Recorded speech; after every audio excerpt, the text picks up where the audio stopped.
नमो बुद्धाय सभी को। दोस्तों, क्या आपने कभी सोचा है कि भगवान बुद्ध की मूर्तियां भारत से लेकर चीन, Japan, Thailand, Sri Lanka, Myanmar, Nepal, Indonesia और दुनिया के कई देशों में क्यों दिखाई देती हैं? कहीं बुद्ध ध्यान की मुद्रा में बैठे हैं, कहीं वो खड़े हैं, तो कहीं लेटी हुई अवस्था में दिखाई देते हैं। लेकिन सबसे बड़ा सवाल यह है कि आखिर इन मूर्तियों का महत्व क्या है? क्या ये केवल धार्मिक प्रतीक हैं या फिर इनके पीछे कोई गहरा इतिहास और संदेश छुपा हुआ है? आज की इस वीडियो में हम इसी रहस्य को समझेंगे। सबसे पहले समझिए कि बुद्ध की मूर्ति केवल एक प्रतिमा नहीं है। ये भगवान बुद्ध के जीवन, उनकी शिक्षाओं और उनके विचारों का प्रतीक मानी जाती हैं। दोस्तों, लगभग 2500 वर्ष पहले सिद्धार्थ गौतम ने मानव जीवन के दुखों को समझने का प्रयास किया।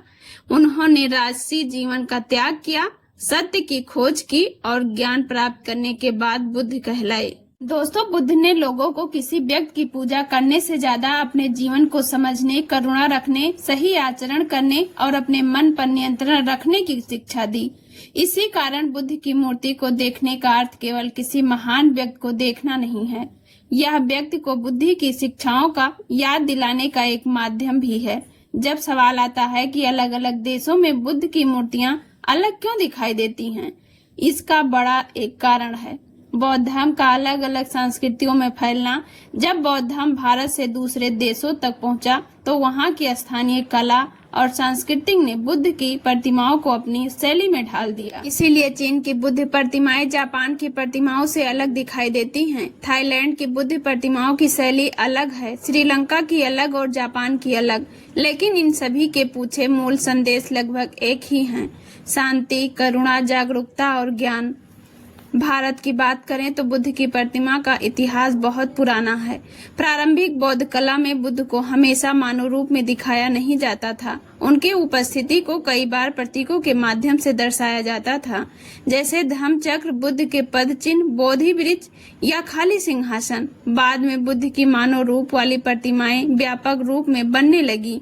गांधार और मथुरा कला ने बुद्ध की प्रतिमा निर्माण की परंपरा को विकसित करने में महत्वपूर्ण भूमिका निभाई। गांधार कला में यूनानी और भारतीय कलात्मक प्रभाव दिखाई देता है। यही मथुरा कला में भारतीय शैली की अपनी विशेष पहचान दिखाई देती है। दोस्तों, यही कारण है कि बुद्ध की मूर्तियां केवल धार्मिक कला नहीं हैं, बल्कि वे प्राचीन इतिहास और संस्कृति को समझने का महत्वपूर्ण माध्यम भी हैं। चलते हैं चीन की ओर। चीन में बौद्ध धर्म के पहुंचने के बाद वहां बुद्ध की विशाल प्रतिमाएं, गुफाएं और मंदिर विकसित हुए। चीन की प्रसिद्ध बौद्ध गुफाओं में हजारों मूर्तियां और चित्र मिलते हैं। इनमें बुद्ध के अलग अलग रूप दिखाई देते हैं। चीन में बुद्ध की प्रतिमाओं ने कला, वास्तुकला और धार्मिक संस्कृति पर गहरा प्रभाव डाला। यही कारण है कि आज भी चीन की प्राचीन बौद्ध कला दुनिया के इतिहास का महत्वपूर्ण हिस्सा मानी जाती है।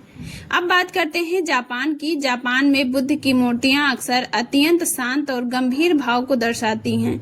जापानी बौद्ध कला में ध्यान और आंतरिक शांति को विशेष महत्व दिया गया।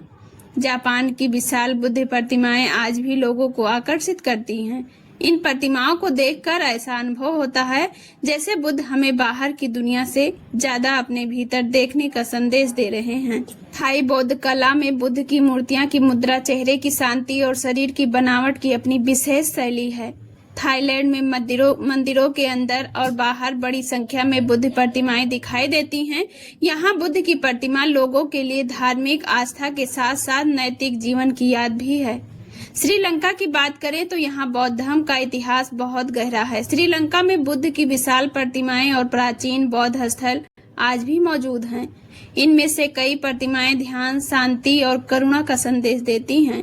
श्रीलंका में बौद्ध धर्म ने केवल धार्मिक जीवन को ही नहीं, बल्कि कला, वास्तुकला और संस्कृति को भी प्रभावित किया। दोस्तों, म्यांमार और इंडोनेशिया में भी बुद्ध की प्रतिमाएं बेहद महत्वपूर्ण हैं। म्यांमार में बौद्ध मंदिरों और स्तूपों में बुद्ध की अनेक प्रतिमाएं मिलती हैं। वहीं इंडोनेशिया का बोरोबुदुर विश्व की महान बौद्ध स्थापत्य परंपराओं में से एक है। यहाँ बुद्ध की अनेक प्रतिमाएं और विशाल पत्थर की संरचनाएं देखने को मिलती हैं। इससे पता चलता है कि बौद्ध धर्म जब अलग अलग देशों में पहुंचा, तो उसने स्थानीय संस्कृति के साथ मिलकर एक नई कलात्मक पहचान बनाई। लेकिन बुद्ध की मूर्तियों में अलग अलग मुद्राएं क्यों होती हैं? यह भी बहुत महत्वपूर्ण सवाल है। बुद्ध की बैठी हुई ध्यान मुद्रा अक्सर ध्यान और मानसिक शांति का प्रतीक मानी जाती हैं। कुछ प्रतिमाओं में बुद्ध का हाथ पृथ्वी की ओर होता है। ऐसे बोधि प्राप्ति से जुड़ी मुद्रा के रूप में भी जाना जाता है। कुछ प्रतिमाओं में हाथ की मुद्रा उपदेश और ज्ञान के प्रसार से जुड़ी होती हैं और बुद्ध की लेटी हुई प्रतिमा उनके जीवन के अंतिम चरण यानी परिनिर्वाण की याद दिलाती है। इसीलिए बुद्ध की मूर्ति की मुद्रा केवल सुंदरता के लिए नहीं होती, उस मुद्रा के पीछे एक विशेष अर्थ और बौद्ध परंपरा जुड़ी होती है। अब एक बहुत महत्वपूर्ण बात यह है, बुद्ध की मूर्तियां का महत्व तो केवल इसीलिए नहीं है कि लोग उन्हें पूजते हैं। बौद्ध परंपरा में बुद्ध की प्रतिमा को देखकर व्यक्ति उनके जीवन और शिक्षाओं को याद करता है। जब कोई व्यक्ति ध्यान करते हुए बुद्ध की शांत प्रतिमा को देखता है तो उसके मन में भी शांति और एकाग्रता की भावना उत्पन्न हो सकती है। यानी प्रतिमा एक प्रकार से स्मरण का माध्यम है। वह हमें याद दिलाती है कि क्रोध के स्थान पर करुणा चुनी जा सकती है, घृणा के स्थान पर मैत्री चुनी जा सकती है और अज्ञान के स्थान पर ज्ञान की खोज की जा सकती है। इसी वजह से बुद्ध की मूर्तियां सीमाओं से आगे निकल गईं। बुद्ध का संदेश किसी एक देश या संस्कृति तक सीमित नहीं रहा।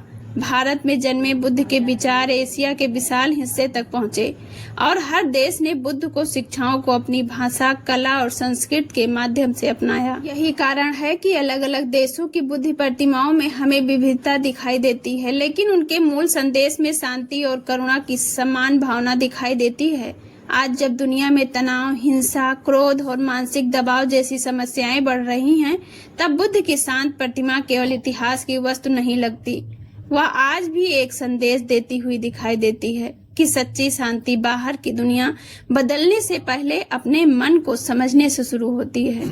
बुद्ध की मूर्तियां हमें भी याद दिलाती हैं कि महानता केवल शक्ति में नहीं होती, महानता करुणा में भी होती है। महानता दूसरों को हराने में नहीं, बल्कि अपने भीतर के क्रोध, लोभ और अहंकार को समझने में भी हो सकती है।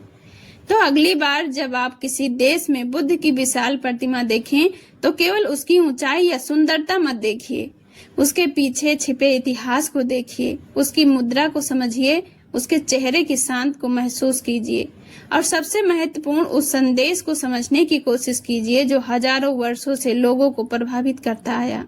बुद्ध की मूर्तियां अलग अलग देशों में इसीलिए महत्वपूर्ण है क्योंकि वो केवल पत्थर, धातु या मिट्टी से बनी आकृतियां नहीं हैं, वो इतिहास की गवाही हैं, वो कला की पहचान है, वो संस्कृति का हिस्सा है और सबसे बढ़कर वो बुद्ध के विचारों, ज्ञान, करुणा, शांति और जागरूकता की याद दिलाने वाला प्रतीक है। यही कारण है कि भारत से लेकर जापान और श्रीलंका से लेकर इंडोनेशिया तक बुद्ध की प्रतिमाएं आज भी लोगों के बीच विशेष स्थान रखती हैं। दोस्तों, अगर आपको इतिहास, बुद्ध और बौद्ध सांस्कृतिक से जुड़ी ऐसी ही जानकारी पसंद आती है तो वीडियो को लाइक करें, चैनल को सब्सक्राइब करें और कमेंट में जरूर बताइए आपको बुद्ध की सबसे सुंदर प्रतिमा किस देश की लगती है। नमो बुद्धाय, जय भीम।